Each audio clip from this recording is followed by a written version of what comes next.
El régimen de Kiev ha recibido el visto bueno ya de Londres para usar todas las armas británicas que sean necesarias para atacar la península de Crimea. Lo acaba de confirmar el secretario de Defensa del Reino Unido, hablamos de Grant Shapps, en una conferencia de prensa en respuesta precisamente a la pregunta de si Rusia ha amenazado con atacar objetivos militares británicos tanto dentro como fuera de Ucrania. La situación está fuera de control ya, está escalando rápidamente y las implicaciones son muy graves. ¿Qué tan lejos están realmente dispuestos a llevar los bandos este conflicto fuera ya de las fronteras de Ucrania? Pues vamos a ver precisamente cuáles fueron las declaraciones del secretario de Defensa del Reino Unido, Grant Shapps, al respecto. Si preguntas específicamente sobre armas, no quiero entrar en muchos detalles. Como sabes, hemos otorgado permisos para que se utilicen armas en el territorio de Ucrania, incluyendo Crimea, que creemos es parte integral de Ucrania. No iré más allá en hablar sobre tácticas, pero te diré que siempre permitiremos que nuestras armas sean utilizadas únicamente cumpliendo totalmente con el derecho internacional humanitario en Ucrania. No, pues ya muchas gracias, ¿no, Alba? Porque mira, cree que Crimea es parte de Ucrania y entonces la va a bombardear. Cree que Donetsk sigue siendo parte de Ucrania y entonces la misilean. O sea, está como que un poquito rara su perspectiva, porque ¿cómo misileas o bombardeas una parte que tú consideras que es tu territorio o que pertenece al país al que estás apoyando? Lo que se supone en teoría que cualquier persona, pues, amable, con un corazón en el pecho, no, diría, digo, pues voy a bombardear a mi enemigo, exacto, no al que es mi... Porque voy a bombardear a los mismos ciudadanos del país que estoy apoyando y que estoy defendiendo. ¿Con qué ojos me van a ver si yo considero pues claro, que son una parte del mismo país que yo apoyo? Es como si dijera, considero que, pues, Kiev es Ucrania, es la capital de Ucrania. Vamos a bombardear Kiev. Todo mundo... Pues sí. Ponte de acuerdo, que no se supone que la guerra es contra Rusia, que tu problema es con los rusos, no con los ucranianos. Claro, me suena más a, pues vas a ser mía por las buenas o por las malas, ¿no? Pero se supone que ya son suyos, según su lógica ya son suyos. Entonces, ¿por qué bombardearlos? Exacto. Pero mira, hay que recordar, Alba, que precisamente a principios de este mes, ya el secretario de Asuntos Exteriores de Reino Unido, David Cameron, había dicho en una entrevista que Ucrania tenía derecho a utilizar armas británicas para perpetrar sus ataques contra el territorio ruso, específicamente en Crimea. Y es que, bueno, pues la península de Crimea es un objetivo muy importante, ahora nos estamos dando cuenta, tanto para Ucrania como, por supuesto, para la OTAN. ¿Por qué? Pues por su ubicación geográfica en el Mar Negro. De eso se trata. Controlar Crimea significa tener acceso a los puertos claves y rutas marítimas cruciales para el comercio y el transporte militar. Un puerto que hace mucho perdió Occidente. Y además, pues la península es la base naval de Sebastopol. Yo creo que eso también es sumamente importante porque es una de las más esenciales para la flota naval rusa del Mar Negro. Perder Crimea, entonces, pues sería un golpe sumamente devastador para el Kremlin. En términos de proyección, en términos de poder, en términos de su acceso a recursos estratégicos. Y desde que se hizo la anexión de Crimea en el 2014, pues Ucrania ha visto cómo esta pérdida ha herido una zanja que ha mermado su capacidad y lo que puede ofrecer a Occidente. Cualquier oportunidad de recuperar el control de la península, pues es vista como un paso hacia la recuperación de su territorio perdido. Pero ¿por qué Ucrania no ha podido hacer nada importante contra Crimea hasta este momento? Aquí está la clave. La superioridad militar que en estos momentos tiene Rusia frente a Ucrania. Hablamos de su infraestructura defensiva que ya Moscú ha establecido en la península. Rusia ha desplegado una combinación de sistemas de defensa aéreos avanzados. Hablamos del S-400, que es capaz de interceptar aviones y misiles a larga distancia. Hay sistemas que están creando zonas de exclusión muy efectivas en Ucrania. Sistemas rusos que están dificultando cualquier intento de ataque aéreo ucraniano. Y luego pues la presencia de las fuerzas terrestres y navales que están muy bien equipadas, que le da otra capa de defensa precisamente contra Ucrania con las capacidades que actualmente Kiev y que tiene y que no ha podido superar.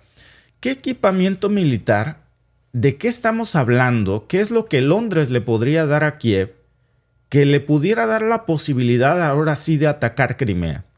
Londres le ha suministrado ya a Ucrania una variedad de armas muy avanzadas, incluyendo por supuesto misiles antiaéreos portátiles, sistemas de misiles de largo alcance, drones de reconocimiento y ataque, específicamente pues los misiles de crucero Storm Shadow, con un alcance de más de 250 kilómetros que le podrían permitir precisamente a Ucrania pues atacar objetivos estratégicos en Crimea desde fuera de la zona de exclusión aérea rusa.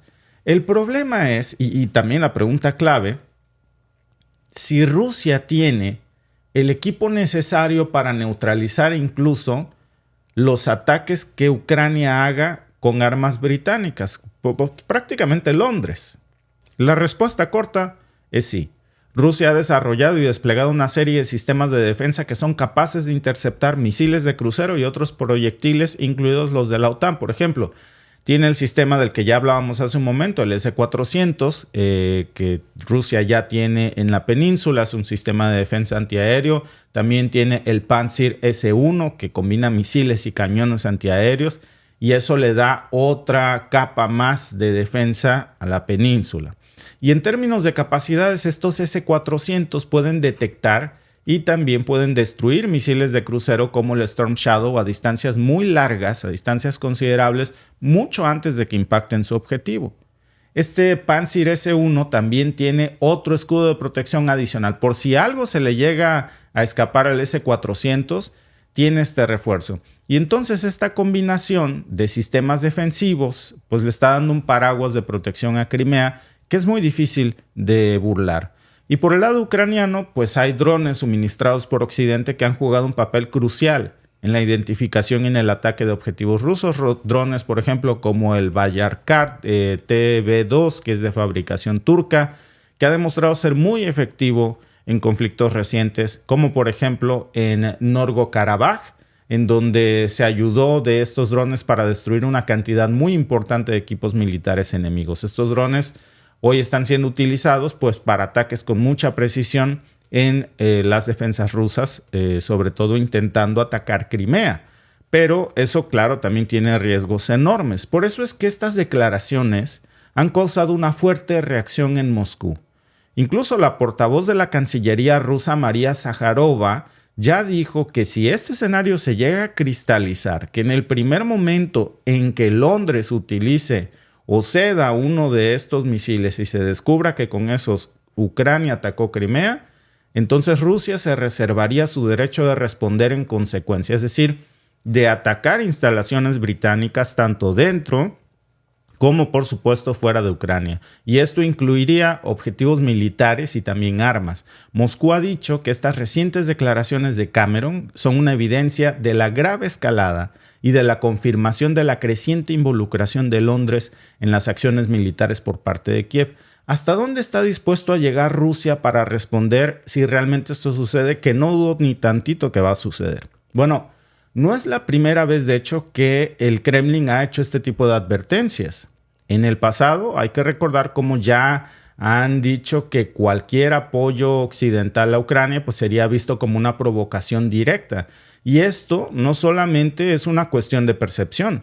Hay estadísticas que respaldan de hecho el aumento de la presencia militar occidental en Ucrania. Según varios datos recientes, desde el 2022 hasta la fecha, solo fíjense en este dato, desde el 2022 Reino Unido le ha proporcionado a Ucrania 2.3 mil millones de libras en ayuda militar a Ucrania, más lo que se acaba de autorizar recientemente. Esto incluye misiles antiaéreos, equipos de artillería, un flujo constante de armamento occidental, constante por decir algo, ¿verdad? Porque cuando más lo necesitaban dejó de llegarle repentinamente. Pero ahora la advertencia de estos posibles ataques a blancos británicos, tanto en Ucrania como fuera de Ucrania, es decir, en Londres, pues está sugiriendo que Rusia ya está preparado para tomar medidas más allá del suelo ucraniano y esto incluiría ataques cibernéticos operaciones de inteligencia o incluso incursiones militares directas en un país miembro de la OTAN. Y esto pues sería algo que escalaría fuera de proporción. Por eso es una situación que ya está fuera de control, que es una bomba de tiempo. Y lo que hay que preguntarnos es, pues, ¿qué tan probable es que realmente se desate este conflicto a gran escala?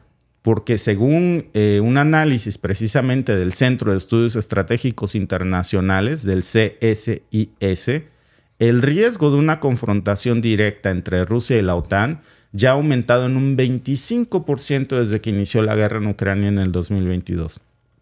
No es una cifra pequeña y por supuesto que debería de preocuparnos a todos, pues no nada más a los actores involucrados, a todo el planeta, porque entonces sí, Alba, se desataría un verdadero conflicto mundial. Sí, conforme vamos viendo que este conflicto va teniendo más días, vamos viendo cómo más gente, en vez de buscar una vía de paz, un diálogo, una mesa, algo mínimo, hacerle al cuento de estamos tratando de pacificar este conflicto, vemos cómo te mando más armas, bombardea Crimea, aunque reconozcas que Crimea es parte de Ucrania, bombardéala. Bombardea Donetsk, bombardea el Donbass, todo, aunque yo digo que es tuyo, bombardéalo, para eso te mando cositas. Pero ¿sabes por qué se está poniendo tan violento esto? Porque como nunca Ucrania está perdiendo muchísimo terreno. Ya hoy Putin, por ejemplo, salió a decir que felicitaba a las tropas rusas por precisamente el hecho de que han avanzado mucho en el campo, pero también Zelensky canceló todos sus viajes. Sí, porque sí están en una posición, saludcita, están en una posición de desventaja. Sobre todo también cuando en horas pasadas salió una nota que varios funcionarios y altos mandos del ejército y del gobierno ucraniano pues fueron removidos de su cargo y están enfrentando juicios por corrupción. O sea, no solo están un poco cortos de suministros en cuanto a las armas, a las municiones, por eso están pidiendo más, sino que el dinero que les está llegando o las mismas armas que les están llegando a cuentagotas, según declaraciones de ellos, pues están vendiéndolas o se están robando el dinero cuando en este momento su país lo necesita. Sí, y ya no hay mucho que se pueda hacer, Alba. Ya la realidad es esa. Hace rato, te digo, Zelensky salió y dijo que cancela todos sus viajes al extranjero por la difícil situación que tiene Ucrania en estos momentos. Este mismo día, Putin sale a celebrar, a felicitar a sus tropas por los avances tan rápidos que han logrado en el campo de guerra y apenas está soltando Rusia artillería que no se había visto, calentando el brazo, pero está escalando la violencia porque esto está generando, por supuesto, que se tomen medidas desesperadas de Londres, por ejemplo, diciendo ya desesperadamente ¿qué necesitas? Agarra lo que quieras, pero vuela a Crimea. También salió, de hecho Blinken ayer estuvo en Ucrania en una visita sorpresa, en la noche comió pizza y tocó la guitarra y cantó y bueno, básicamente habló de que iban a hacer todo lo que fuera necesario para ayudar a Ucrania. Es decir, la situación es muy crítica. Sí. Estamos en la antesala, yo no diría de que este conflicto se acabe, pero sí estamos en la antesala de que Rusia esté tomando mucho dominio sobre más de la mitad del territorio ucraniano ya en estos momentos, Alba. Sí. Decían en los comentarios que ¿dónde queda la ONU? Bueno, pues la ONU hizo unas declaraciones hace unos días en donde ellos reconocen que la situación que está pasando en Palestina es un genocidio y Estados Unidos salió a decir que no. O sea, la ONU a veces tiene flachazos de realmente de hacer cosas, pero ayer les bombardearon un convoy de ayuda humanitaria por Israel. Asesinaron a otro personal de la ONU. Bueno, de hecho nos vas a hablar de eso en este momento. Pero antes quisiera invitarlos a que voten en nuestra encuesta del día en YouTube. Todavía hay tiempo. La pregunta es, ¿por qué Reino Unido está autorizando estos ataques ucranianos a Crimea? ¿Negocios con Ucrania? ¿Demostrar fuerza contra Rusia? ¿Apoyo incondicional a la OTAN? Fíjate que debimos agregar desesperación, porque a mí me parece también que es parte de los escenarios posibles. Pero voten si nos están siguiendo por YouTube. Una disculpa porque fíjense que hoy tenemos una alerta de tiempo, ¿verdad, Alba? Una de estas que te llegan al celular que se llama un Weather Alert aquí.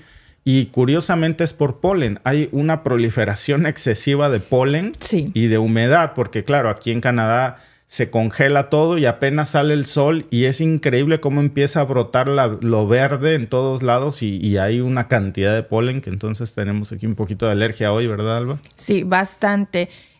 Afortunadamente en la zona donde vivimos está lloviendo mucho. Desafortunadamente hay unos incendios forestales fuera de control en las praderas de Canadá. Otra vez en las provincias de Alberta y Manitoba y Saskatchewan están teniendo unos incendios forestales terribles.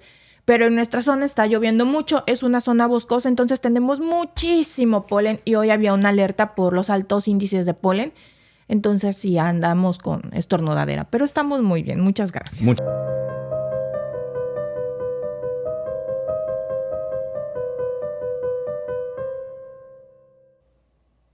Rusia ha desatado una verdadera tormenta de fuego que en menos de una semana ya está arrasando con todo lo que toca en Ucrania, por aire, por tierra y por mar simultáneamente. El sistema de lanzacohetes múltiple Uragan ha alcanzado ya varias fortificaciones ucranianas, posiciones camufladas de tropas, equipos militares en la orilla derecha del río Dnieper, y este ataque masivo es solamente uno de tantos que el Kremlin está iniciando simultáneamente por todos los flancos del sur de Ucrania. Es un ataque masivo, pero es también solo el inicio de esta serie de operaciones defensivas devastadoras. ¿Por qué Rusia ha intensificado su ataque justo en este momento? ¿Cuál es el costo de estas operaciones para Ucrania? ¿Qué implica la contraofensiva ucraniana que hoy ha visto un serio revés? ¿Y qué tan eficaces son realmente este armamento ruso que se está desplegando por primera vez en combate? Miren, esto fue de hecho lo que declaró hace unos momentos Vladimir Putin y cómo reaccionó Ucrania y Occidente a esto. La situación es seria. Es tan seria que pueden ustedes ver la sonrisa de un bando y la derrota en el otro. El presidente Vladimir Putin celebró los avances rusos en Ucrania. Las fuerzas de Moscú siguen avanzando en el frente, especialmente en la región de Kharkov en el noreste, y afirmaron haber tomado la localidad sureña de Robotine, que había sido una de las únicas victorias de la fallida contraofensiva de Kiev el año pasado. En todas las direcciones, nuestras tropas están constantemente, cada día, mejorando sus posiciones. Mientras tanto, el jefe de la diplomacia estadounidense, Antony Blinken, anunció una ayuda militar por valor de $2.000 millones para reforzar las capacidades de defensa de Ucrania. La asistencia procede del paquete de ayuda de $61.000 millones para Kiev, aprobado recientemente tras meses de bloqueo en el Congreso en Washington. Durante su visita a Kiev, el secretario de Estado declaró que la Casa Blanca no prohibió explícitamente a Ucrania usar armas occidentales para atacar territorio ruso. No hemos alentado ni permitido ataques fuera de Ucrania, pero en última instancia Ucrania tiene que tomar decisiones por sí misma sobre cómo va a llevar a cabo esta guerra. Una guerra que está llevando a cabo en defensa de su libertad, soberanía e integridad territorial. Y seguiremos respaldando a Ucrania con el equipamiento que necesita para triunfar. Ante el empuje ruso, el gobierno ucraniano anunció la decisión de mandar refuerzos a Kharkov y la anulación de los próximos viajes internacionales del presidente Volodymyr Zelensky, entre ellos uno a Madrid el viernes. El ejército de Kiev dijo el miércoles que tuvo que retirarse de algunas zonas del frente norte, cerca de Lukiansk y Vovchansk, en respuesta al fuego enemigo y a un asalto de infantería. Poco después, el ejército ruso reivindicó la toma de la localidad de Lukiansk y la vecina Gliboke. Parece que se acabaron las vacaciones diplomáticas para Zelensky, pero también las opciones occidentales, cuando habíamos visto el tradicional discurso de que las armas que Occidente daba a Ucrania no era para que atacaran a Rusia, sino para que hicieran frente en las líneas de defensa. Y ahora Blinken lo que está diciendo es, úsenlas para lo que quieran, tomen sus propias decisiones. Y es una línea roja menos que hoy se está desdibujando en el escenario. Déjenme mostrarles los 3 sistemas de defensa que Rusia está utilizando para avanzar de una manera relámpago en el campo de batalla. El primero es el sistema de lanzacohetes múltiple Uragan, que tiene una capacidad para lanzar misiles a objetivos previamente identificados. De hecho, eran esos que ustedes veían en el intro de este en vivo. Y con eso se ha destruido ya varios edificios y fortificaciones, varios equipos militares, varios efectivos ucranianos. Lamentablemente han perdido la vida también varios militares que han estado en el frente en ambos bandos, pero sobre todo en el bando ucraniano. Y este ataque específico en la provincia de Jersón nos muestra precisamente la precisión y la letalidad de este armamento de la artillería rusa, pero también están usando los temibles cazas Su-25 rusos, con los que han estado bombardeando posiciones camufladas de tropas ucranianas, como los que ven ustedes en pantalla, utilizando misiles aéreos, bombas, también misiles no guiados, y eso ha resultado en la destrucción de equipos y personal, precisamente en la zona de responsabilidad de la agrupación de las tropas de Tsner. Hay otro sistema que forma parte precisamente de esta embestida, pero antes déjenme comentarles que este mismo sistema del que estamos hablando, el Huracán, también conocido como BM-27, es un lanzacohetes múltiples de 220 milímetros que está diseñado para suprimir precisamente fuerzas enemigas en áreas muy extensas. ¿Y por qué ha resultado ser tan eficaz ahora que lo están desplegando en el sur de Ucrania? Porque cada batería de estas, del Huracán, puede disparar simultáneamente hasta 16 cohetes en menos de 20 segundos. 16 cohetes en 20 segundos. Y con esto pues están cubriendo áreas muy extensas que equivaldrían a hablar, por ejemplo, de 42 campos de fútbol atacados en 20 segundos. Es simplemente impresionante porque tienen una precisión sorprendente. Y no es casualidad que se haya convertido en una de las herramientas más temidas del arsenal ruso en esta batalla. Durante estos ataques en el sur sobre todo de Ucrania, sobre todo en Jersón, los cohetes Huracán están destruyendo muchas fortificaciones, muchos equipos militares de los que ha enviado Occidente. Por eso la molestia precisamente de Blinken en su última visita, porque ha neutralizado decenas de soldados ucranianos. Y es también un ataque que ha tenido un impacto muy devastador, no solo en términos de bajas humanas que son lamentables, sino también en la moral de las tropas ucranianas que se están enfrentando a una fuerza muy abrumadora y precisa. El otro frente, que está cerca de la ciudad de Chazov Yar, en el Donbass, en donde el ejército ruso ha utilizado el sistema de lanzacohetes múltiples termobáricos, de los que, si recuerdan ustedes, les hablábamos ayer. Vean cómo en cada flanco está utilizando artillería diferente. En el Donbass y en esta región de Chazov Yar, el ejército ruso está utilizando lanzacohetes múltiples termobáricos modelos TOS-1A, también conocidos como Snoltsepiok, que es un sistema que es caracterizado porque tiene potentes municiones que están diseñadas pues para destruir posiciones enemigas. Estos misiles termobáricos lo que hacen básicamente es que crean una especie de nube de aerosol incendiario que se activa inmediatamente y cuando explotan aniquilan todo lo que toca. No queda nada vivo, no quedan enemigos en la zona de impacto y el uso de esta tecnología pues revela una táctica de guerra que busca maximizar su impacto y minimizar la resistencia ucraniana. Ayer precisamente hablábamos de esto, de la letalidad del TOS-1A, porque también es conocido como el calor del sol, por ser un sistema de armas realmente aterrador, porque no se limita solo a destruir estructuras o a matar, sino que mata de una forma muy cruel. Lo que hace es que desintegra todo lo que se encuentra en su camino con una brutal eficiencia, porque este cohete está montado sobre un chasis de un tanque T-72 y eso le da mucha movilidad. También le da protección adicional en el campo de batalla. Cada uno de estos sistemas lleva 24 lanzadores también para misiles de 220 milímetros que están cargados con estas municiones termobáricas y cuando impactan liberan, decíamos ayer, un aerosol inflamable a temperaturas que rebasan incluso los 3000 grados Celsius. Imagínense, 3000 grados Celsius. Son presiones muy extremas que lo que hacen es pulverizar todo lo que está a su lado. Y además se acaba el oxígeno y los soldados no pueden respirar. Mueren de asfixia, lentamente. Entonces, este tipo de nubes de fuego, de ondas expansivas, están destruyendo pues todo lo que toca en esta región del Donbass y está generando, por supuesto, un avance muy rápido de las tropas rusas porque no encuentran resistencia frente a este tipo de armamento tan letal. ¿Por qué recurrir a este tipo de armas tan destructivas? Ayer lo discutíamos y cómo debería de prohibirse este tipo de armamento que es utilizado por Rusia y por Washington. Rusia lo está utilizando en estos momentos en Ucrania. Washington lo utilizó en el 2017 en Afganistán, por ejemplo. China también posee este tipo de armas.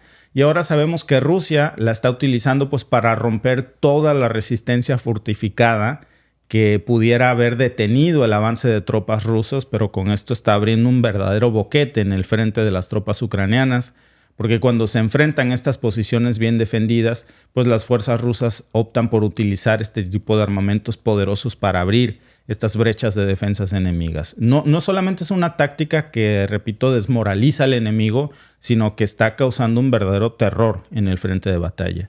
Y el otro flanco está siendo atacado simultáneamente por el flanco sur. El ejército ruso está anulando el único logro significativo que había tenido la contraofensiva ucraniana el año pasado, cuando había recuperado el control total de esta región de Rabotino, una localidad estratégicamente importante porque estaba en la provincia de Zaporizhia durante el control ucraniano. Y ayer, precisamente en el combate, las fuerzas ucranianas perdieron hasta 25 soldados, 2 vehículos, 1 bus M777 de fabricación estadounidense y Rabotino, que había sido aclamado por las autoridades ucranianas como un paso importante frente a su ofensiva en el 2023, hoy vuelve a estar de nueva cuenta bajo el control ruso y entonces cualquier rastro de lo que en algún punto fue un avance de las tropas ucranianas no existe ya.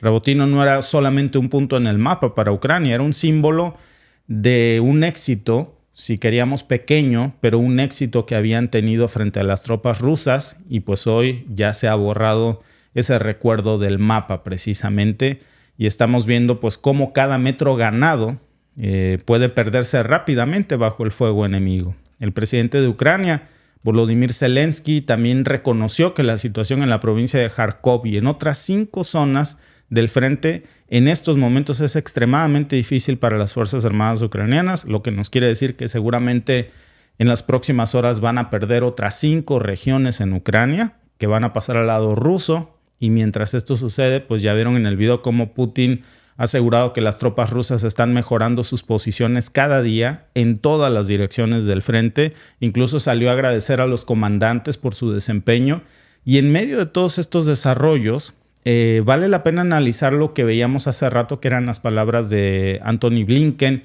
cuando decía que Washington estaba comprometido a ayudar a garantizar que Ucrania ganara esta guerra al costo que fuera. Es decir, que no lo animaba a que con el armamento que se le daba atacara, por ejemplo, Moscú o posiciones de Rusia, refinerías, pero ahora lo que le dice es hagan lo que quieran, ocúpenlo como ustedes quieran. Y entonces, al existir ahora esta reiteración, este permiso que le da a Blinken a Ucrania de utilizar las armas estadounidenses para atacar territorio ruso, cuando dice tienen que tomar sus propias decisiones sobre su estrategia, pues es un comentario que viene justamente después de repetidas declaraciones de la Casa Blanca de que era inaceptable utilizar armas estadounidenses para atacar territorio ruso.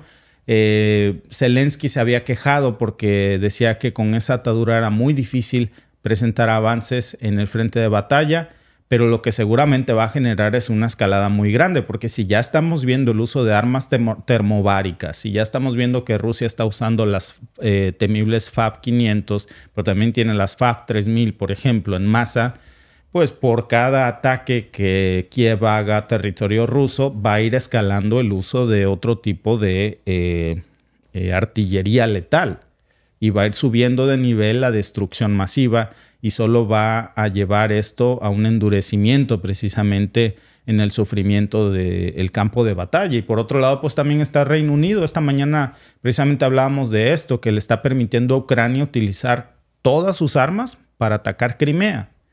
Suena como un discurso de desesperación, de toma lo que sea que necesites, pero haz algo.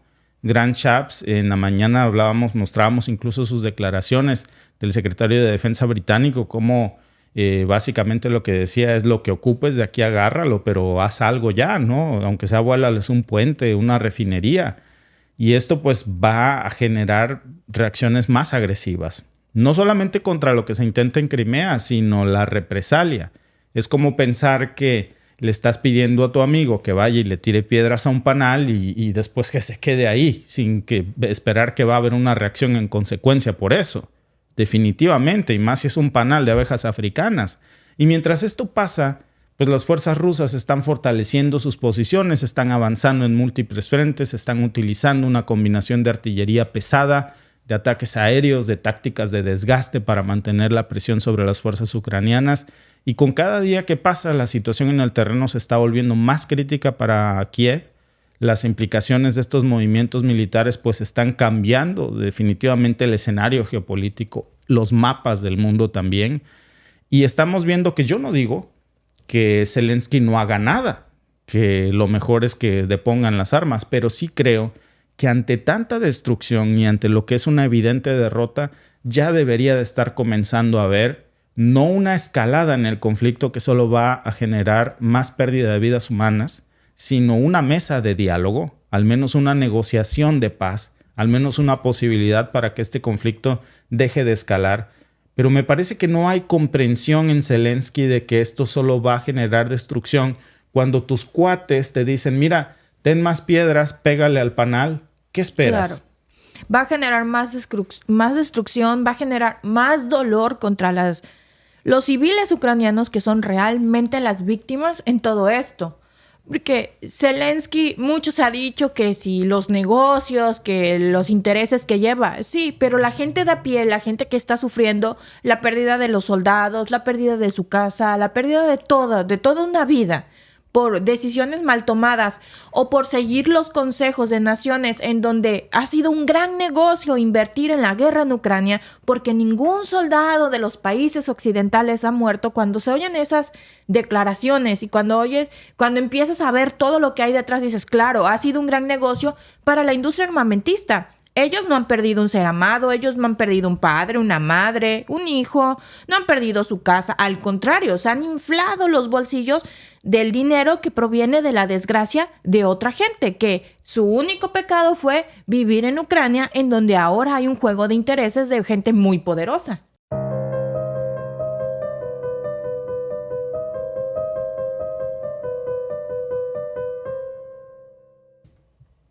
Pues Joe Biden está enviando casi $1,000 millones en ayuda militar a Israel, mientras el conflicto en Gaza pues continúa intensificándose, mientras hay muchísimas personas al borde de la inanición. Estamos hablando de municiones para tanques por un valor de $700 millones, vehículos tácticos por $500 millones y rondas de mortero por $60 millones.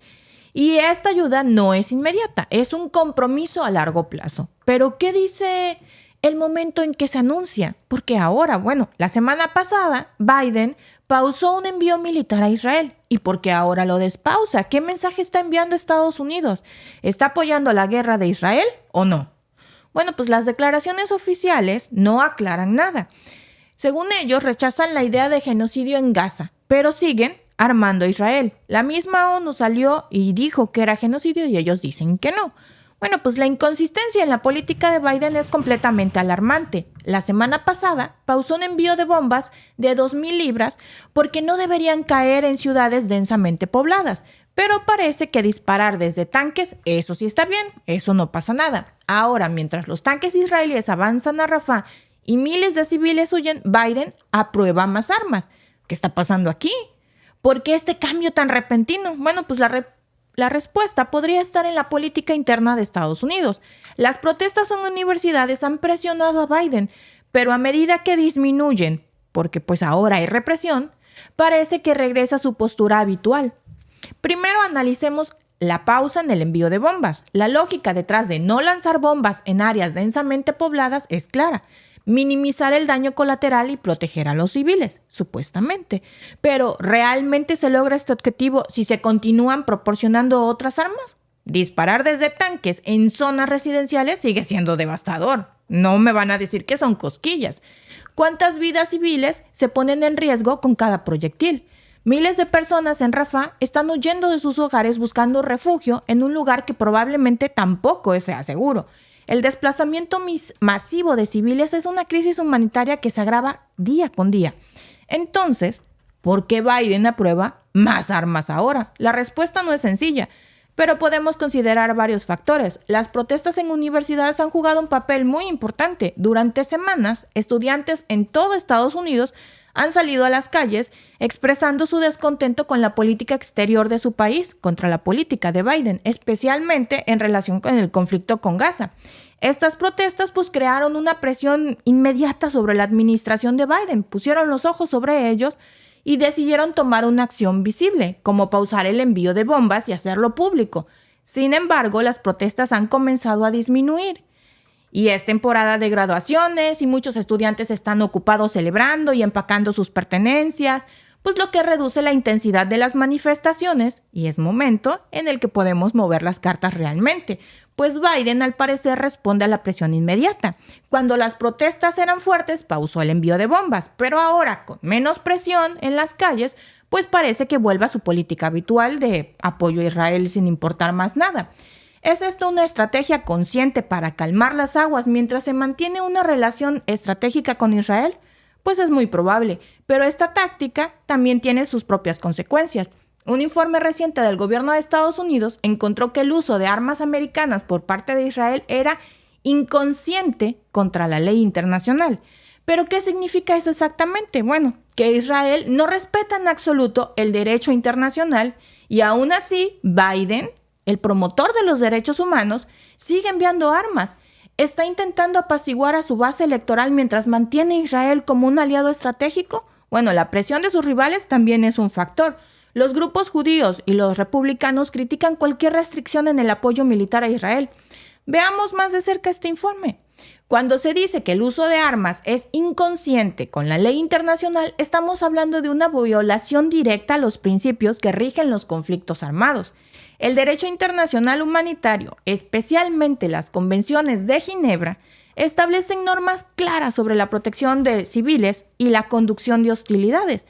Entonces, si Israel está usando armas de manera que no cumple con estos estándares, significa que están atacando objetivos civiles o utilizando fuerza desproporcionada, ambas claras violaciones del derecho internacional. Pero ahora pensemos en las implicaciones de esto. Si un país como Estados Unidos, que se jacta de ser el defensor de los derechos humanos y del orden internacional, porque es la policía del mundo, sigue proporcionando armas a un aliado que no respeta estas normas, ¿qué mensaje está enviando al resto del mundo? ¿Qué principios son flexibles y qué geopolítica siempre prevalece sobre la ética, no? Porque parece que sí, y aquí es donde entra la política interna de Estados Unidos. Biden está en una posición muy difícil. Por un lado, tiene una base electoral que en su mayoría apoya una política exterior más humanitaria y respetuosa con los derechos humanos. Los jóvenes se lo estaban exigiendo en las manifestaciones, pero por otro lado tiene rivales políticos que están listos para atacarlos si muestra alguna señal de debilidad en el apoyo a Israel. La influencia de los grupos de presión es también un aspecto crítico. En Estados Unidos, el lobby pro-Israel es extremadamente poderoso. Organizaciones como AIPAC, que es el American Israeli Public Affairs Committee, tienen un impacto significativo en la política exterior estadounidense. Estos grupos no solo ejercen presión sobre el Congreso, sino que también influyen en la opinión pública y en la administración presidencial. En este contexto, cualquier restricción en el apoyo militar a Israel es vista como una alta traición, no solo por estos grupos, sino también por una parte considerable del electorado estadounidense. La reacción de los republicanos es otro factor importante. Históricamente, el Partido Republicano ha sido un ferviente defensor de Israel. Los líderes republicanos critican cualquier medida que parezca limitar el apoyo a Israel y están dispuestos a utilizar este tema para atacar a Biden. Proponen legislaciones que obligarían al presidente a continuar con los envíos de armas sin restricciones, aumentando así la presión sobre la administración. Esta dinámica interna crea un entorno en el que cualquier intento de modificar la política de apoyo a Israel se convierte en una batalla campal. Pero ¿cuáles son las consecuencias de todo esto en el terreno? La realidad es que mientras Washington debate y ajusta sus políticas, la situación en Gaza sigue siendo devastadora.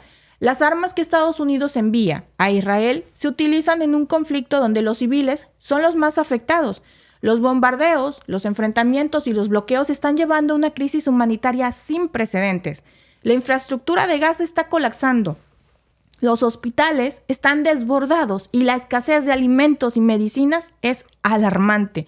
Entonces, ¿qué nos dice esto sobre la posición de Joe Biden y su política?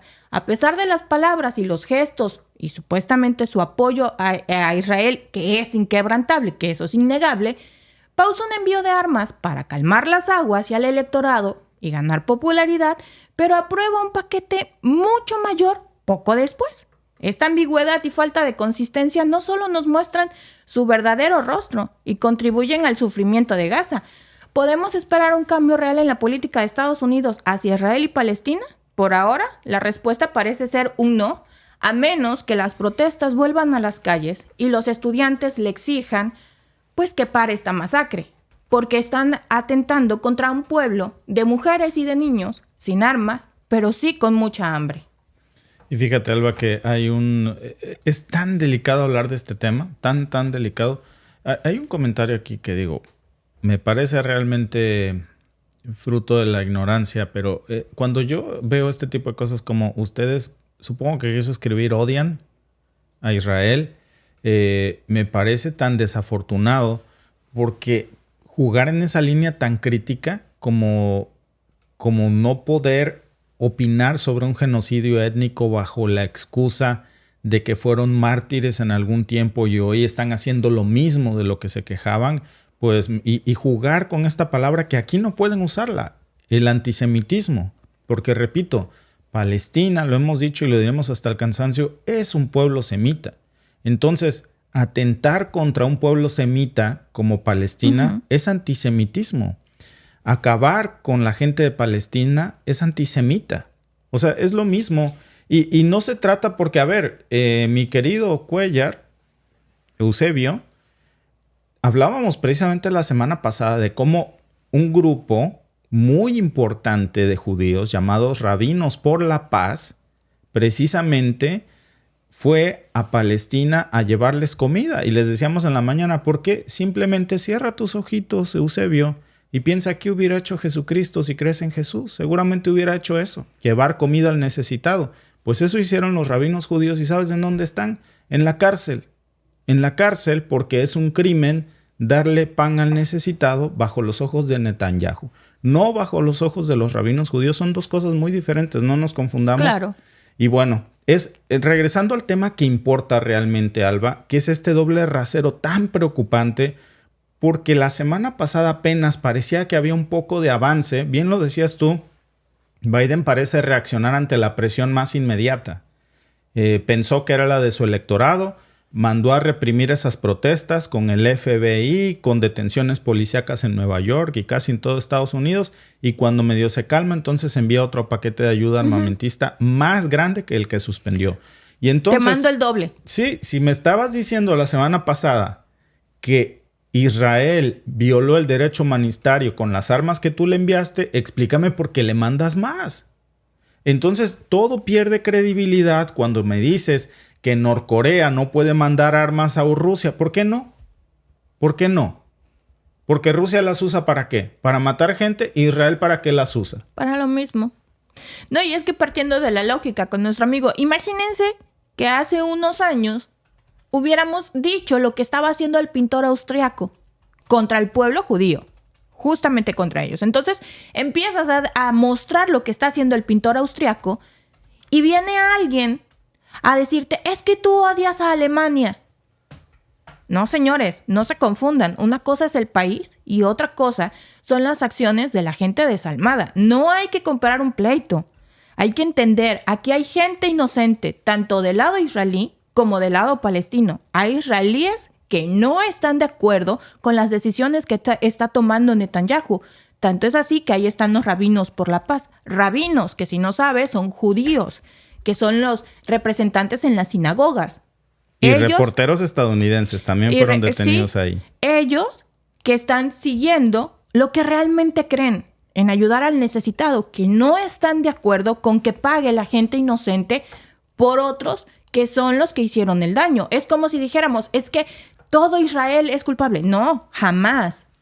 Netanyahu es el que está tomando las decisiones, Netanyahu es el que está haciendo las cosas. Muchísima gente de Israel no está de acuerdo con Netanyahu. Su popularidad, de hecho, está cayendo porque la gente está en contra de lo que está haciendo. Claro, pero es que, Alba, de verdad cada vez yo estoy tan decepcionado de y entre más investigamos, de verdad, más me entra una decepción tan grande del doble rasero en el que estamos viviendo. Repito, ¿por qué Corea del Norte no puede enviar armas a Rusia, por ejemplo? Y hay que condenarlo.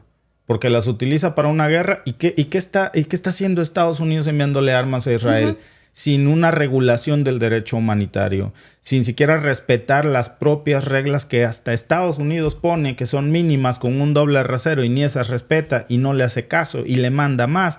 Pero mira este doble rasero, Alba, que es simplemente el colmo de la propaganda, de verdad. Estos premios, Alba, Eurovisión, fíjense, déjenme mostrarles este artículo, porque vale la pena, no nos toma más que un minuto.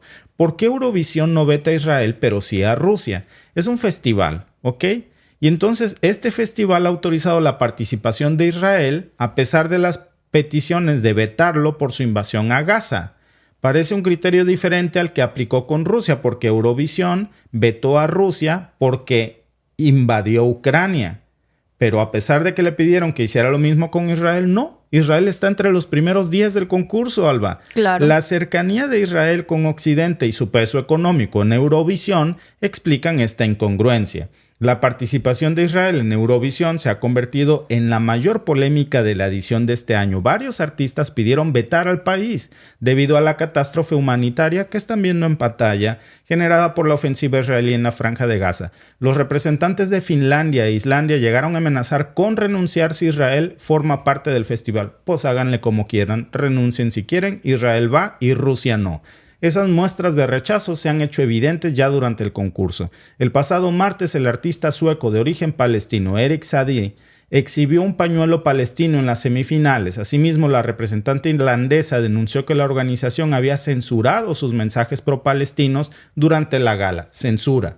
Se han producido protestas en Malmö, la ciudad sueca anfitriona, y el público abucheó la actuación de Israel en los ensayos y la semifinal en la que se clasificaron para la final del sábado. Van a las finales, Alba. Claro. Y no te extrañe que ganen, porque todo esto es una corrupción y una propaganda cínica. Claro, me recuerda a... soy fanática, me gusta mucho la música y las canciones de Emmanuel. Y veía una entrevista que le hicieron hace un tiempo y me pareció muy interesante. Él participó en un concurso hace muchos años en donde participaban cantantes de varios lugares y supuestamente ganaban. El público elegía al ganador, supuestamente. Entonces, pues él participó y él estaba muy emocionado porque pensaba que podía ganar. Y oh sorpresa, un día antes estaban ya las revistas impresas con el nombre del ganador. Y él vio quién era el ganador y no era él, a pesar de que él era uno de los favoritos. O sea, esos concursos en donde va gente y canta y hay gente muy, muy talentosa que no gana dependiendo quiénes les produzcan más intereses. Hace muchos años lo manejaban distinto, pues ganó otro.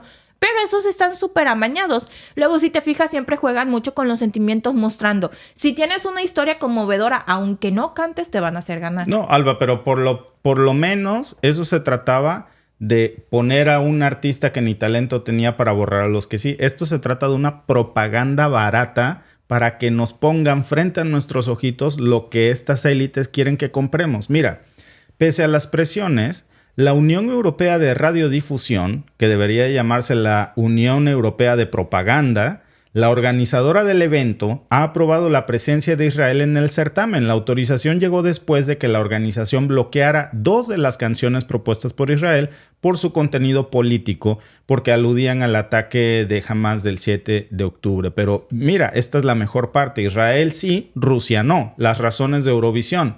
La UER ha recibido críticas por no vetar a Israel después de hacerlo con Rusia tras su invasión de Ucrania en el 2022. Su justificación oficial fue que las televisiones públicas rusas incumplían constantemente con sus obligaciones como miembros y violaban los valores de medios de comunicación de servicio público. Israel acaba de vetar la libertad de expresión. No se puede transmitir Al Jazeera en Israel y esos no son valores de la libertad de expresión. Hasta la misma ONU salió a condenar eso.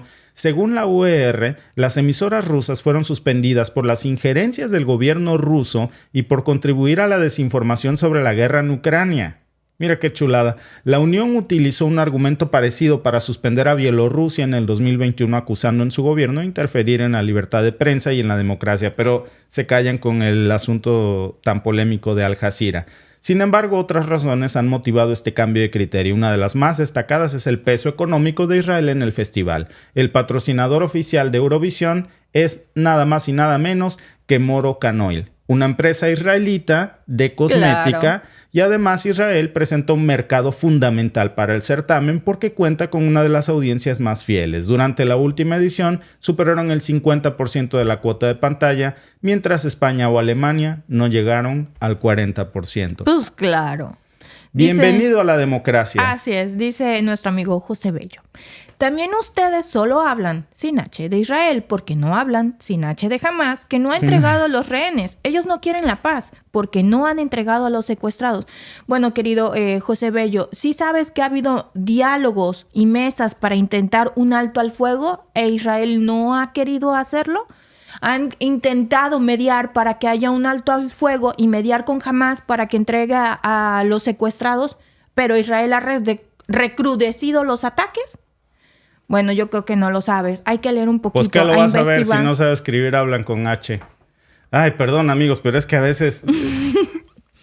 Es que miren, amigos.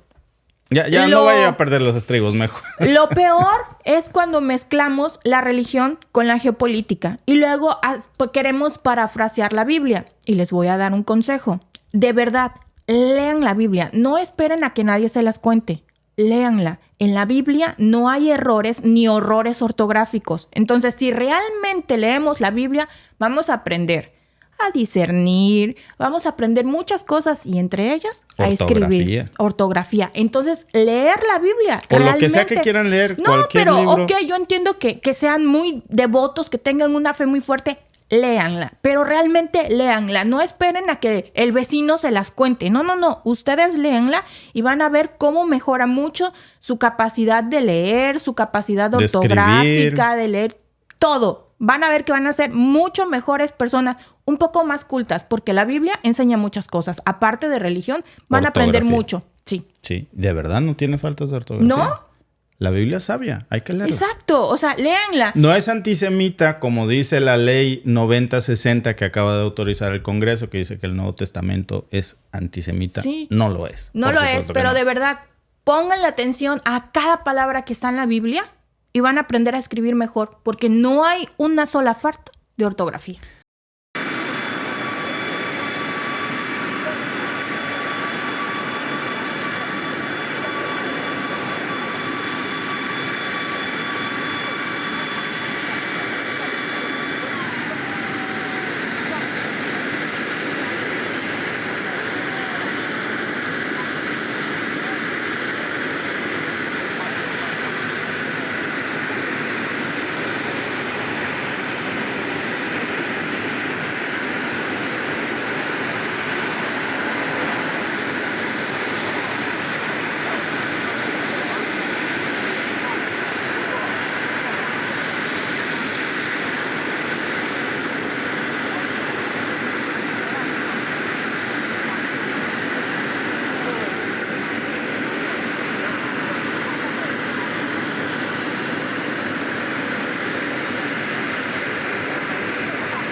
Таурус кадр входит.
Créanme que esta noche para nosotros, día para China, más de uno se está comiendo las uñas en Washington. Vladimir Putin acaba de llegar a China en su primer viaje al extranjero después de haber asumido su investidura presidencial de nuevo. El año pasado, Xi Jinping, de hecho, también eligió a Rusia como el primer país que visitó después de ser reelecto por segunda vez.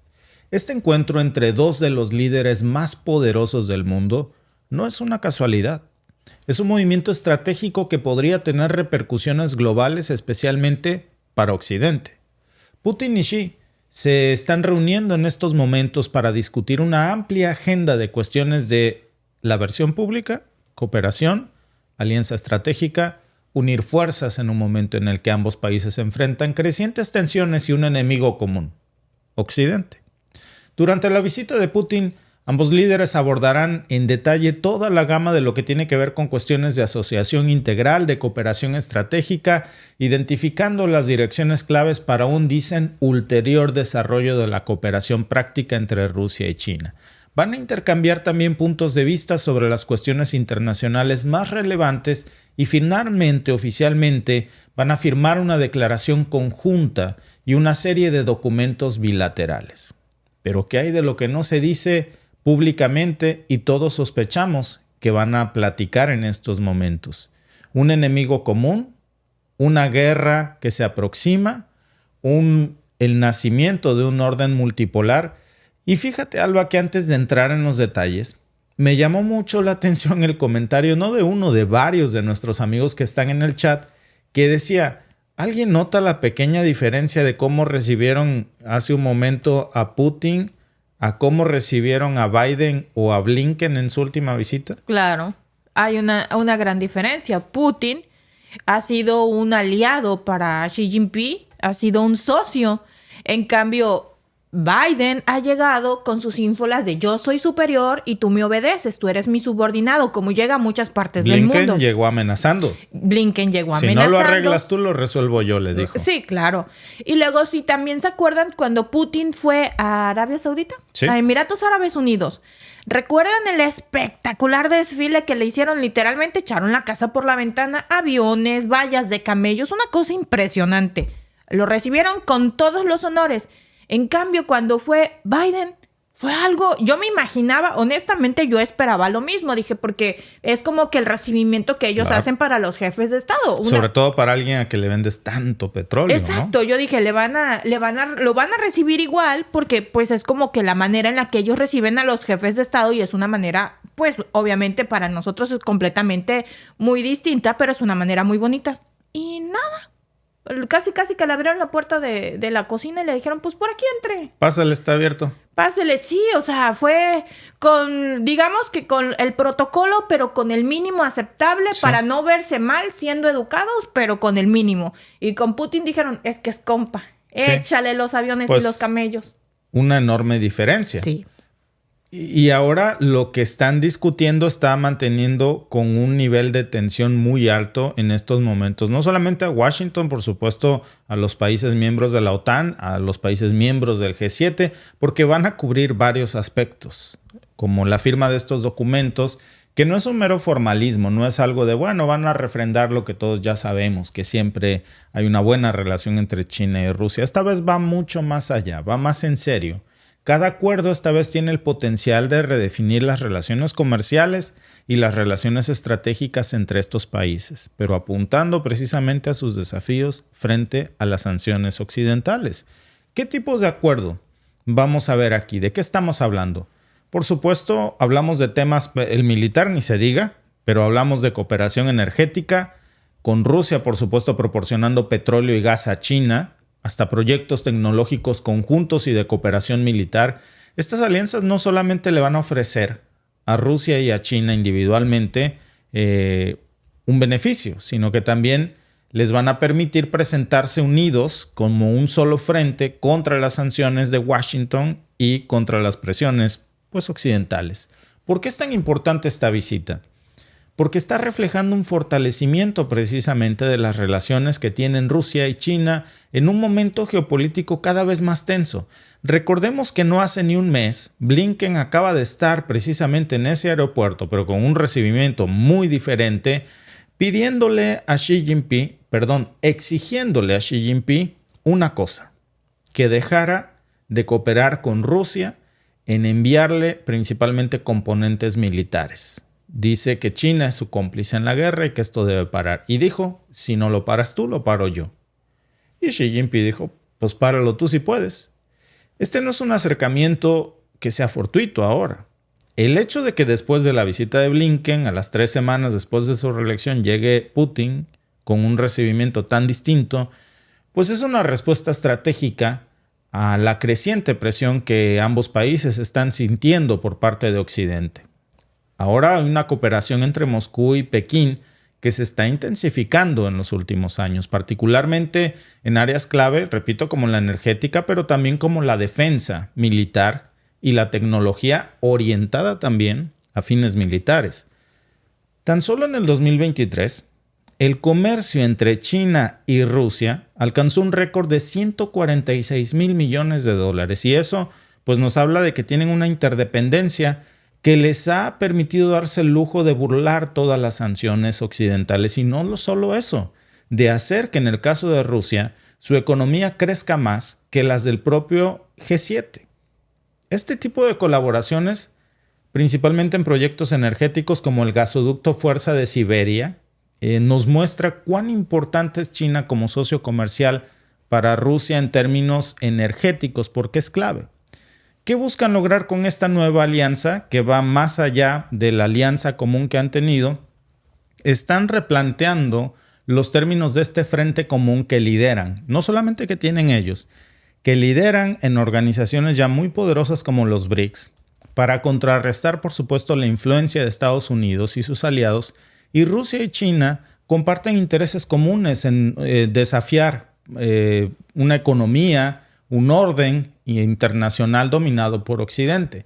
Y a través de su alianza, pues están buscando crear un contrapeso que les permita tener una mayor influencia en asuntos globales, como la firma de acuerdos estratégicos y la cooperación también en foros internacionales que cada vez dominan más estos países. Recordemos que en términos energéticos, hoy Rusia está llegando a las puertas de China con nuevos aliados. Por supuesto, hablamos no solamente de Corea del Norte, hablamos de nuevos aliados en materia energética como el Sahel.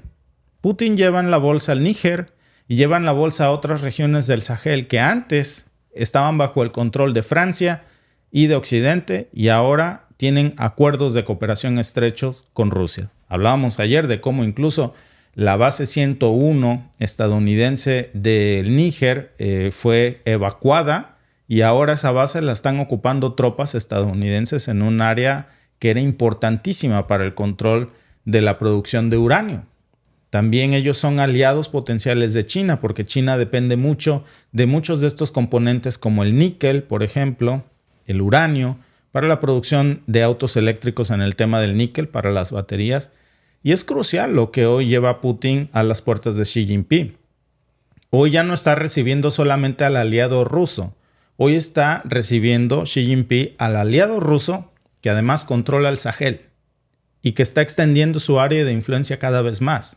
Por eso esta cooperación, ahora en términos de defensa, es otro pilar fundamental ya en esta alianza, porque los ejercicios militares conjuntos que están haciendo Rusia y China están aumentando con mucha frecuencia y complejidad. Hay un patrón muy claro aquí. Miren, en el 2021 se llevaron a cabo maniobras entre ambos países, las llamadas Zapad Interaction, que involucraron a miles de tropas y un sofisticamiento militar amplio, con una colaboración que no solamente fortalecía en ese momento sus capacidades militares, sino que también enviaba un claro mensaje a sus adversarios sobre la solidez de su alianza. Ahora, ¿cuáles van a ser las implicaciones económicas globales después de lo que China y Rusia, que cuidado porque parece que ya les está saliendo, lograran moldear un nuevo orden multipolar? ¿Se acuerdan que esto lo comenzamos sobre todo a hablar y se comenzó a poner de moda? Digo, esto no es nuevo, pero comenzó a sonar más en serio apenas hace 2 años.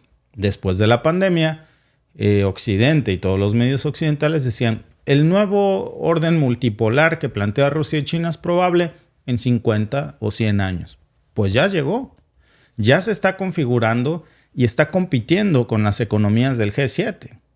Son enormes, porque tienen una colaboración entre estas dos potencias que están liderando, Rusia y China, con todas sus organizaciones, que puede afectar desde los mercados energéticos hasta, por supuesto, la estabilidad política en muchas regiones del mundo, no solo entre ellos, porque tienen una estrecha relación, pero también tienen la capacidad de reconfigurar todas las rutas comerciales, todas las cadenas de suministro global.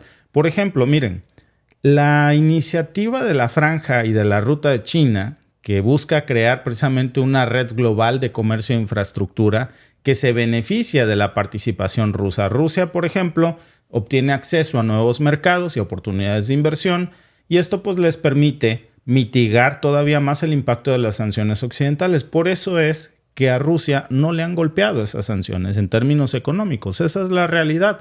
Para muestra, el propio Fondo Monetario Internacional, que ha salido a reconocer que tuvo que hacer correcciones a sus predicciones de crecimiento de la economía rusa porque sencillamente no se terminan de explicar, no solamente cómo no están quebrados, no solo cómo no se han convertido en los parias del mundo como Biden había dicho que lo iba a hacer, sino que la economía rusa tiene, según el Fondo Monetario Internacional, un nivel más alto de crecimiento este año que la propia economía estadounidense. No me digan a mí, yo no lo puse esos números, lo dijo hace unos días el Fondo Monetario Internacional. De hecho, hablábamos sobre esta nota aquí. Y no nada más está el tema energético en el caso de China. Para Rusia, por supuesto que la venta de energía es algo clave, porque de ahí se financia. Pero no lo es todo. En el 2022, aproximadamente el 20% de las exportaciones de gas de Rusia iban a China. Pero esa cifra ha aumentado. Ya no nada más es petróleo, ya no nada más es gas a través de este Fuerza Siberia 2. También estamos hablando de uranio, por ejemplo, a pesar del golpe que con eso se fue Putin también hoy a China, con la medida de la restricción que ha anunciado Estados Unidos al uranio ruso. Pero si el uranio ruso no lo quiere Occidente, créanme que lo va a querer China y otras potencias mundiales. Por ejemplo, Irán, ni se diga, y el mundo árabe. También van a negociar precisamente sistemas de telecomunicaciones 5G. China, recuerden que es puntero y está trabajando en la comunicación de los sistemas 6G. Y están precisamente de la mano de empresas chinas como Huawei, sancionadas aquí en Canadá y también en Estados Unidos, pero no para ellos, para desarrollar infraestructura 5G y próximamente 6G. Y eso va a permitirles fortalecer sus capacidades tecnológicas, porque no se trata solamente de usar teléfonos celulares. Esta tecnología también se usa para fines militares. Entonces, Este tipo de colaboración incluye, por supuesto, sistemas de protección de su infraestructura crítica contra amenazas cibernéticas, reforzar su sistema de seguridad nacional y en el ámbito diplomático, pues también van a tocar el tema de una coordinación muy amplia entre ambos países en foros internacionales como la ONU, en donde, aunque decimos que la ONU y un florero es lo mismo, lo cierto es que ahora China y Rusia juntos tienen más poder en esa mesa. La clave, porque tienen el poder de veto en el Consejo de Seguridad ambos y ahora pueden bloquear resoluciones que consideren contrarias a sus intereses con un doble veto. Y entonces es una colaboración que le está permitiendo ejercer una influencia significativa en la política internacional. Y vean cómo se está reconfigurando el sistema hegemónico mundial, porque antes decíamos que si todo el mundo está de acuerdo, el poder de veto de Estados Unidos simplemente decía no y se aplastaba todo. Pero ahora estamos hablando de China y Rusia, que también están del otro lado de la mesa, con este mismo poder de veto, regresándole la cortesía a Estados Unidos, que también tiene esta facultad. Y en conclusión, la visita de Putin a China no es solamente un encuentro diplomático más, es un movimiento estratégico que nos está reflejando una alianza muy poderosa que busca redefinir el equilibrio de poder global, que seguramente van a hablar del tema militar y que también van a hablar de la reconfiguración precisamente de un orden multipolar que ha comenzado. Y hablando de otras cosas, que eso vamos a hablar en un momento, porque este es el primer tema. Pero el segundo es que uno de los mayores aliados, de eso vamos a hablar también mañana, pero tiene conexión con el tema que nos va a comentar Alba, porque estaba yo leyendo un artículo, Alba, hace un momento que decía precisamente que los mejores aliados de Putin ahora son los mejores nuevos aliados de Putin, son los hutíes. Sí. Porque son precisamente, si ustedes lo piensan bien, pues un grupo que puede servir como un grupo proxy para Rusia, a través del cual pueden atacar precisamente a fuerzas estadounidenses en el Mar Rojo. Y es lo que acaba de pasar. Uh-huh. Un ataque con misiles a un bombardero estadounidense del que nos va a hablar Alba. Pero antes, quiero invitarlos a participar en la encuesta de la noche. ¿Cuál es el mayor motivo de la visita de Putin a China? Las opciones son A, una presión económica de Occidente; B, fortalecer la cooperación militar, obviamente para la guerra, no solamente la de Rusia en Ucrania, la guerra de Rusia en el Sahel desplazando a Occidente, y también la guerra que puede venir entre China y Washington por Taiwán y por el mar de China Meridional. O la opción C, establecer un mundo multipolar, que también, cuidado con esta opción, porque cada vez vemos cómo los BRICS están estableciendo más este nuevo orden multipolar, Alba. ¿Cuál es tu opinión? Yo estoy entre la B y la C. Sobre todo, como varios de nuestros amigos decían en el chat, es que es el nacimiento, digamos como que el nacimiento público del nuevo orden multipolar. Porque China, nos guste o no a mucha gente, es una potencia tecnológica, eso no se le puede discutir. Llevan la batuta en cuanto a generación de tecnología. Hicieron el misil hipersónico, ¿qué lo carga un dron hipersónico? O sea, hicieron el hipersónico al cuadrado. Nadie los ha podido empatar. Hasta el momento llevan la batuta en eso. Y Rusia está demostrando ser una potencia militar que está pudiendo en una guerra fría o una guerra entre las sombras, como lo llaman muchos medios estadounidenses, al conflicto en Ucrania o a la guerra en Ucrania, con la OTAN. ¿Qué tal la activación del misil nuclear Bulava, que se anunció ayer por Rusia, que tiene la capacidad de llegar desde un submarino a lugares como Nueva York, por ejemplo, en menos de 30 minutos, y es capaz de romper los escudos antimisiles estadounidenses? Peligrosísimo. Peligrosísimo. Y las armas que está demostrando que tiene ahorita en el frente de batalla en Ucrania, que también son cosas serias, son armas que están causando mucho daño al frente ucraniano. Está tomando gran parte de Ucrania a una velocidad que Ucrania está empezando a ponerse desesperada, y sus aliados. Justo hablábamos de eso en la mañana. Pero sí, ver esas imágenes, de por sí ya se sabía que eran muy compadritos, Putin y Xi Jinping, pero ver el recibimiento, ver todo lo que conlleva, como que le deja más claro al mundo realmente el tipo de relación que tienen. Les presentábamos todas las imágenes, aunque fueron un poquito larguitas, porque lo estábamos hablando antes de que iniciara el en vivo. Y le digo, Víctor, es que vale la pena mostrarlas. Cada quien que las tome como las quiera tomar siempre. Pero son imágenes que no vamos a ver en otro lado. No. Y comparar cómo fue la recibida o la bienvenida, como quieren decirle. Cómo fue la bienvenida de Biden, de Blinken en suelo chino. Y cómo es la recibida. Bienvenida otra vez recibida. Perdón, amigos. Ahorita me fundan. La bienvenida de Putin. O sea, hay una diferencia enorme. Y es la antesala de los acuerdos, Alba. Siempre.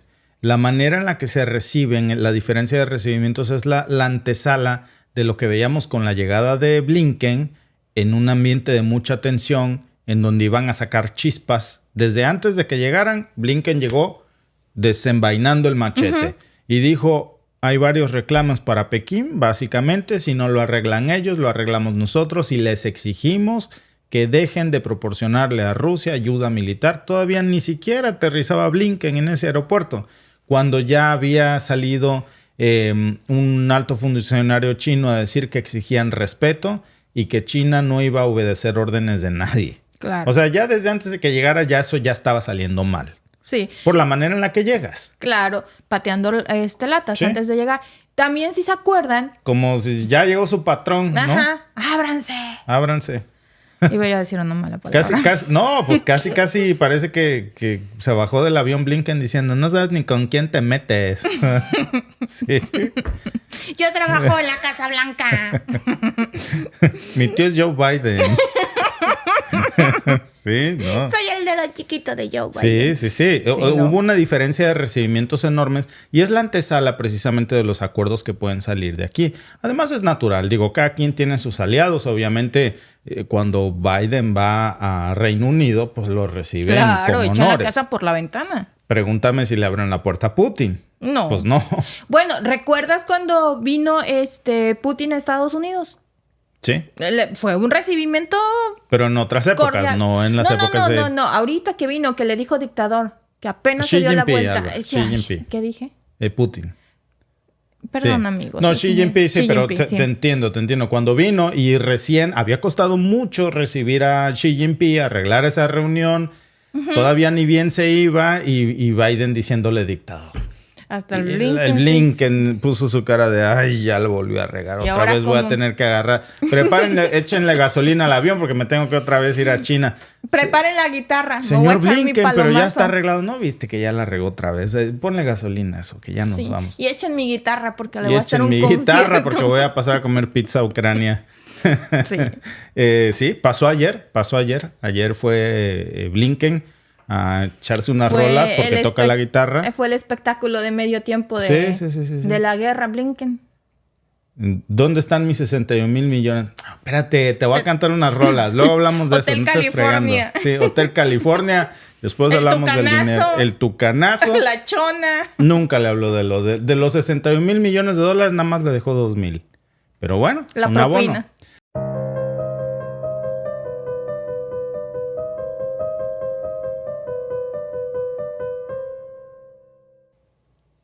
Los rebeldes hutíes de Yemen pues han lanzado un ataque directo contra un destructor estadounidense en el Mar Rojo.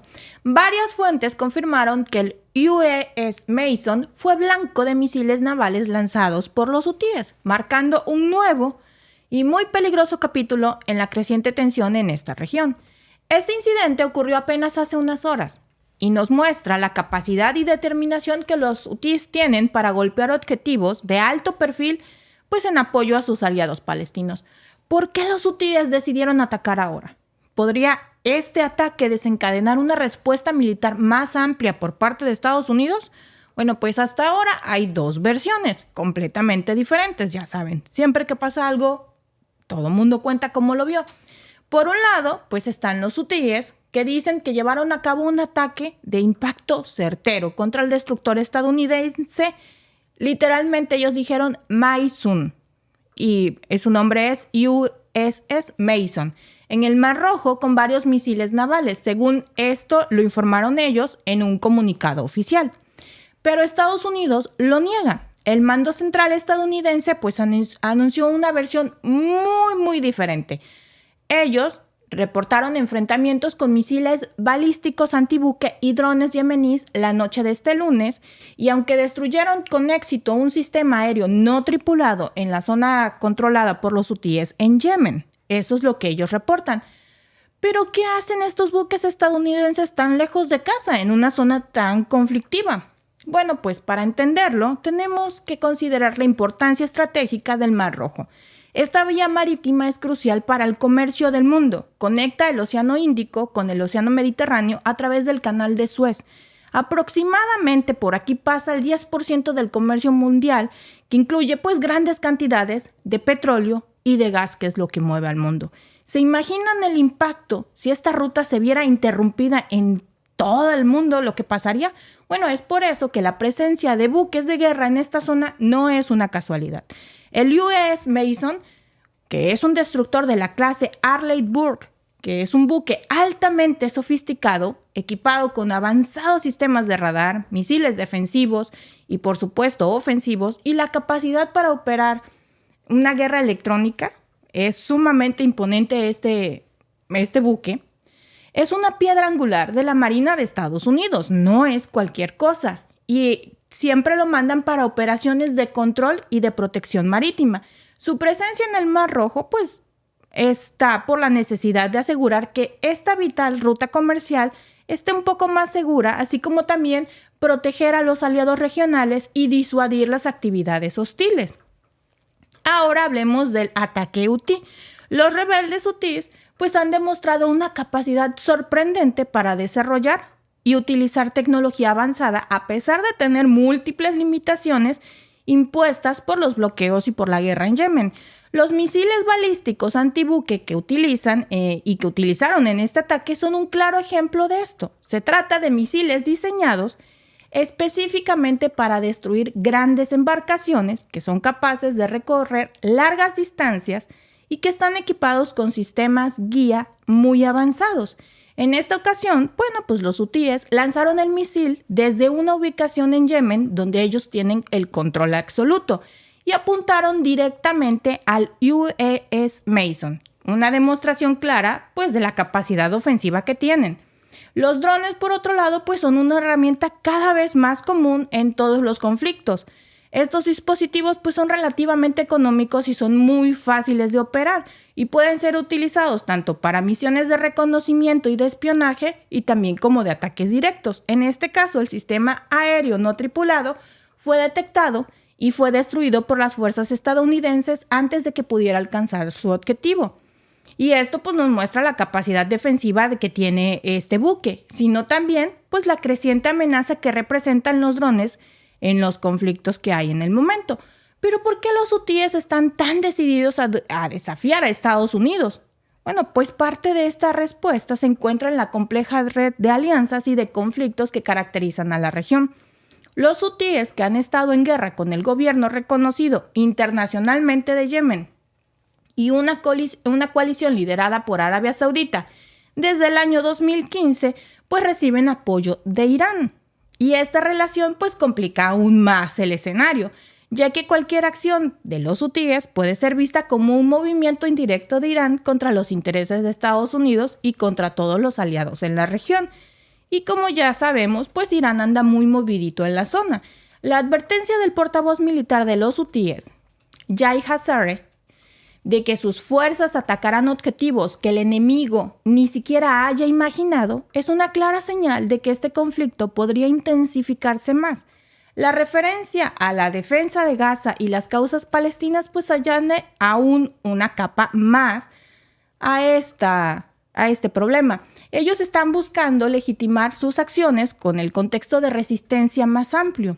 Gaza es una línea roja para los hutíes y están dispuestos a tomar medidas más drásticas para demostrar su apoyo. Por eso el portavoz militar de los hutíes, Yahya Hasare, advirtió a Estados Unidos e Israel que sus fuerzas están preparadas para atacar objetivos inesperados en apoyo al pueblo palestino en Gaza. Sare subrayó que Gaza es una línea roja para ellos, al igual que sus causas y sus lugares sagrados. Recordemos que en esa zona hay muchísimos lugares sagrados, sobre todo en Israel, la ciudad. Hay muchos lugares sagrados, tanto para los judíos como para los católicos y para los musulmanes. Convergen muchas religiones en la misma ciudad. Y afirmaron también que ellos no van a transgredir ninguna de estas líneas rojas y que piden lo mismo. Además, declararon que los ataques en el Mar Rojo contra los destructores estadounidenses, israelíes y las embarcaciones comerciales que estén relacionadas con Israel, pues representan solo el comienzo de su lucha para apoyar a sus hermanos palestinos. Si recuerdan, ya han atacado a varios barcos con banderas que según ellos hay conexión directa con Israel, o que los dueños de los barcos están con negocios con Israel y han sido atacados.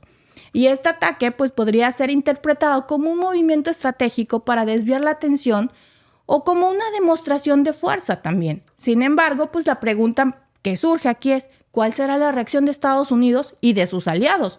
Los próximos pasos van a ser determinantes para la estabilidad de una de las rutas marítimas más importantes del mundo, afectando pues no solo la seguridad regional, sino también el comercio global si se desata un conflicto en esta zona que vemos que está cada vez más complicada, sobre todo porque ahí pasa el 10% del comercio mundial y pasa mucho petróleo y pasa mucho gas. Y si algo está moviendo al mundo, pues es el petróleo y el gas. Claro. Y mira, Alba, déjame comentarte de lo que te hablaba yo hace rato. Lo vi en Twitter. Pero me parece que tiene lógica, Alba, pensar en esto. Derek, te iba a decir, nuestro hijo se llama Derek. Tiene lógica pensar en esto, Alba, porque las implicaciones del post que les voy a mostrar no son una afirmación, pero sí algo para que nosotros nos pongamos a pensar en los alcances precisamente de esto. Vamos a quitar las declaraciones de el Comando Central de Estados Unidos un momento y déjenme mostrarles este racionamiento. Es un portal que me apareció. No tiene más información. Tiene, digamos, solamente razonamiento, esta afirmación. Pero tiene mucha lógica, Alba. El aliado más estable, más fuerte de Rusia en el futuro, de Putin, podría ser Yemen, va a ser Yemen. Sí. Y sí, porque mira, o sea, si lo pensamos bien, ¿qué pasa? 4 puntos que se me ocurren por los que pensar que esto podría ser así. Y no nos extrañe que le esté soplando al fogón Putin. Claro, tiene muchos intereses. Claro. Es que casualmente todos sus cargamentos de gas y de petróleo pasan como llegó Nancy Pelosi a Taiwán, pasan muy escoltaditos. Pues claro. Ahora, no nos va a pedir un vale, ¿verdad? Claro. Y ¿se atreverá Putin a financiar el malvado régimen de los hutíes? Pues, lleva muchos intereses ahí. Pues no te va a pedir un Dirían vale. En mi pueblo, tonto si no. Claro, pues a ver, o sea, si Estados Unidos le está jugando una guerra proxy en Ucrania, ¿por qué no, conociendo a Putin, que es impredecible, le regresaría la cortesía precisamente pues en el Mar Rojo? Y esa es la primera cosa. O sea, la posición tan estratégica que tiene precisamente a través de los hutíes, porque controlaría el acceso al Mar Rojo. Y también, por supuesto, al estrecho de Bab el-Mandeb. Con eso ya nada más controlaría el 10% del comercio mundial Putin, financiándolos. Que lo hace Irán y ya tiene ahí las manos muy metidas, pero pues Irán también es socio y amigo de ¿Y Rusia. de dónde saca muchas de las armas Irán? Exacto. Punto número 2, pues fortalecer sus lazos con Yemen, ¿no? Para contrarrestar la influencia estadounidense en Medio Oriente. Que para eso, pues Irán le va a decir en qué te ayudo. Punto número 3, pues los hutíes en Yemen, que tienen lazos con Irán, que como tú dices, es un aliado muy cercano precisamente del Kremlin, pues amor con amor se paga. Punto número 4, Yemen tiene muchos recursos naturales como petróleo y gas, que son estratégicos para Rusia y que Estados Unidos, pues no es que no le quiera echar mano, no ha podido. Y si Rusia mete el hombro ahí, pues evidentemente que podría hacerse realidad, Alba, esta predicción. Si tú quieres, es como decimos en México, un borrego, ¿no? Algo que sueltan ahí, un borregazo de chicle y pega. Se los dejo para que pensemos en esto, pero a mí me hace todo el sentido del mundo esto, porque lo de hoy, por ejemplo, fue un ataque que yo sí creo más en la versión estadounidense. No creo yo que haya impactado ese misil a un bombardero estadounidense. No, porque entonces ya estaríamos viendo otra reacción. No, otra escalada, claro. Dirían en mi bajo mundo, no se la iba a tragar. No, sí, claro, no. Y luego, ¿cómo iba a aguantar que los hutíes le descalabraran el barco ese? No, y luego con un misil. Exacto. Dices, es vergüenza doble. Los hutíes y luego con un misil. No, es como si me dijeras que con un charpe derribaron un tanque Abrams, pues ya sería el colmo. Los hutíes salieron y dijeron, como tú bien mencionabas, que ellos tenían tecnología y armamento que Occidente no se imagina. Ahí es precisamente, Alba, donde si resulta eso cierto, que en Pompó, ¿quién podría darles ese armamento? Y entonces, pues, ¿de qué estaríamos hablando? Que Washington iba a relinchar, que iba a decir, no se vale, miren lo que está haciendo Rusia, les está proporcionando armamento. ¿Y qué va a decir Rusia seguramente? ¿Te acuerdas lo que dijo en la mañana un alto comandante de Reino Unido? Salió y dijo que todo el armamento que tiene Londres iba a estar disponible para que atacara Crimea. Como, ¿por qué no? Mi armamento va a estar disponible para que los hutíes te ataquen en el Mar Rojo. Ahora, como una medida de presión, seguramente, porque así funciona la geopolítica, ¿quieres que le cierre esta llave del agua? Pues tú también ciérrale a la otra en Londres, porque si no, no nos estamos entendiendo. Claro. Tú tienes tus problemas en el Mar Rojo, yo tengo el mío en Crimea. Y ahora sí nos estamos entendiendo. Estamos padeciendo las mismas piedras en los zapatos. Sí, tú dime cómo nos las sacudimos. Yo creo que va por ahí, francamente, ¿eh? Francamente, sí. Quiero, antes de que se me olvide, acabo de ver mi anotación, darle las gracias a nuestro amigo o amiga Egus por su super chat que nos envió hace rato en el en vivo. No lo pudimos ver en ese momento, pero tomé nota. Muchas gracias. Y también quiero felicitar, en México hoy es el Día del Maestro, 15 de mayo. Felicitar a todos los maestros, si hay maestros aquí en el chat. Muchas felicidades. Y voy a empezar a felicitar al maestro de la casa, a mi esposito bello, porque hoy es su día y lo llevamos a comer, porque hoy era su día. Sí, me llevaste a comer. No me dijiste que era por eso, pero gracias. Pues fue por eso. Si no, ¿por qué crees que te saqué? No, pues yo ¿No le era agradezco. fin de semana? Le agradezco. Es porque es Día del Maestro. Es entonces, Día del Maestro en México, ¿cómo en no? México, entonces por eso lo llevamos a festejar al maestro de la casa. Muchas felicidades, maestros, quienes están en el chat. Y un saludo para todos los maestros que conocemos, en especial a Nayeli, a Adriana Lamana y a los que fueron mis maestros, muchas gracias. Y a todos los que fueron los maestros de mis hijos, muchas gracias. Y a los que son, ¿no? Sí. Pero aquí no se celebra hoy. Entonces hablemos de los que sí se celebran, que siempre hay maestros que nos cambian la vida definitivamente. Y muchas felicidades a todos. La encuesta, Alba, de hace un momento, déjame mostrarte los resultados, precisamente. ¿Cuál es el mayor motivo de la visita de Putin a China? El 45% cree que es establecer un mundo multipolar. El 39% cree que es fortalecer la cooperación militar y solo el 15% que es una presión económica de Occidente. Como ganó la opción establecer un mundo multipolar, Alba, tiene toda la relación precisamente con la nota que tú nos estás presentando, porque precisamente este nuevo mundo multipolar va a alterar no solo el comercio mundial, no solamente quién posee las mayores reservas de petróleo, de gas, de uranio, de níquel. Todo eso me parece que ya está muy concentrado precisamente entre dos potencias que son China, Rusia, por supuesto, su organización de los BRICS, en donde ya tienen ahí Arabia Saudita, a poderosos productores petroleros, y también a través de ellos controlan el 80% de la producción nacional del petróleo. Y bueno, pues qué mejor precisamente que hablar del establecimiento, Alba, de un orden multipolar como una amenaza para Occidente con esta visita. Así es. Imagínense. Pues esto sería como ahora sí realmente la revelación de ese nuevo orden mundial. Pues no es la revelación, yo creo que es como que la antesala, porque se viene la reunión de los BRICS. Y entonces esa reunión de los BRICS... En Rusia, precisamente. Sí. Va a tener muchísimas sorpresas para el mundo, porque hay 40 países que se quieren unir. Entonces imagínense, los que ya están más los que se quieren unir... Esa ya reunión, va a acabar más de la mitad del planeta ahí. Medio planeta casi.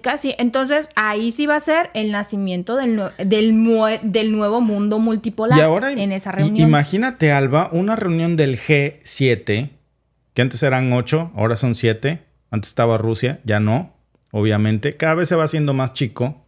Es como, ¿saben? Es como la reunión FIFI del grupo selecto de 7 países ricos que, bueno, pues evidentemente tienen el control de la economía global en estos momentos porque uno de ellos, pues tiene el papel moneda que se utiliza en el mundo, la moneda de reserva mundial. Pero del otro lado está la política de, pues aquí no somos fifis, entre más corriente, más ambiente. Y la gente se burlaba de ellos. Sí. No, hombre, mira, lo están agarrando ahí. Decían puro país tercermundista, pura economía emergente. Comunistas y pues ahí les va. No, son países muy ricos que antes eran explotados. Son países súper ricos en petróleo, en níquel, en oro, en tierras raras. En tierras raras, por supuesto. Y ahora, Alba, entre ellos controlan la producción petrolera, la producción alimenticia también. Y pues estamos viendo cómo en menos de nada y con una política muy inclusiva, en donde por un lado el grupo FIFI se queda G7, no somos más que 7 y aquí no entra más. Oye, mira, yo quiero entrar. ¿Eres rico? No, pues la neta no. Fuera, fuchi, que apestas. Sí. Y del otro lado, pues véngase. Estamos viendo el nacimiento de lo que ellos llaman un nuevo orden multipolar. Sí, ¿no? Era como la membresía de ¿cuánto traes? ¿Cuánto? No, pues todavía no rayo, apenas voy a rayar. No, pues cuando rayes, te puedes unir al club. Era muy bueno el G7. Era. Bueno, para los que convenía, ¿verdad? Siempre. Pero en algún momento se comenzó a desvirtuar cuando se empezó a estrechar tanto precisamente con la OTAN. Porque no puedes revolver la gimnasia con la magnesia. Y cuando comenzaron a revolver un grupo económico con un grupo militar casi como si fuera la misma cosa, entonces se comenzó a cometer excesos como utilizar la moneda de reserva mundial como un arma de guerra y el mundo se fue al traste. Eso y la pandemia. Los resultados, ahí está. Hoy nuestras economías del G7 crecen menos que las de países sancionados. Lo decimos como miembros, como habitantes, como ciudadanos de un país miembro del G7, que tenemos que cambiar, que tenemos que abrirnos al mundo, porque no podemos aislarnos, porque lo que antes se consideraba ser selecto, ahora se considera estar aislados. Así de fácil.